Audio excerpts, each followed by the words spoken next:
అంబేద్కర్ కోనసీమ జిల్లా అమలాపురంలో ఆంధ్రప్రదేశ్ వ్యవసాయ కార్మిక సంఘం 30వ రాష్ట్ర మహాసభలు అత్యంత వైభవంగా ప్రారంభమయ్యాయి.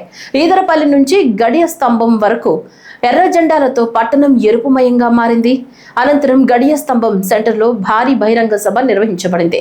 సభకు అఖిల భారత వ్యవసాయ కార్మిక సంఘ నాయకులు హాజరయ్యారు. ఈ సందర్భంగా నాయకులు మాట్లాడుతూ కేంద్ర రాష్ట్ర ప్రభుత్వాలు అనుసరిస్తున్న కార్మిక వ్యతిరేక విధానాలపై పెద్ద ఎత్తున పోరాటం చేయాలని పిలుపునిచ్చారు. ఉపాధి హామీ పథకాన్ని బలహీనపరుస్తున్నారని విమర్శిస్తూ ప్రజల హక్కుల కోసం ఎర్ర జెండా ఎప్పుడూ పోరాటంలో ఉంటుందని తెలిపారు. ఈ మహాసభలో ఉపాధి హామీ కూలీలు, మహిళలు, వ్యవసాయ కార్మిక సంఘ నాయకులు పెద్ద సంఖ్యలో పాల్గొన్నారు.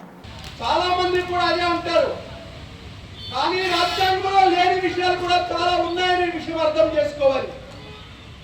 ఈ రాజ్యాంగం పరిహక్కు నిమ్మలే, గ్యారంటీ నిమ్మలే, పని కల్పించడం ప్రభుత్వాల బాధ్యత అని చెప్పి నర్మగర్భంగా రాసింది. అందుకనే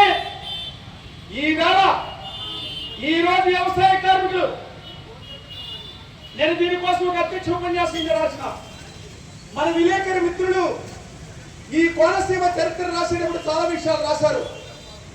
ఈ రాజోల ఏరియాలో భూస్వాముల యొక్క అణిచివేతకి, అవమానాలకి గురైనటువంటి వాళ్ళు నాడు రంగూలు కూలీలుగా పోయారు, బర్మా కూలీలుగా పోయిన వాళ్ళందరూ కూడా ఆనాటి పరిస్థితి. స్వాతంత్రం వచ్చిన తర్వాత ఈ పాలకుల కాలంలో వాళ్ళకి పని లేకపోతే వాళ్ళందరూ ఇప్పుడు గల్పికిపోతున్నారు. ఈవేళ యాంత్రీకరణ, వలసలు, గ్రామాలలో వ్యవసాయంలో పని లేకపోవడంతో ఒక సామాజిక భద్రతా కార్యక్రమంగా, మహిళలకు ఉపాధి కల్పించేటువంటి కార్యక్రమంగా, పేదరికాన్ని నిర్మించేటువంటి కార్యక్రమంగా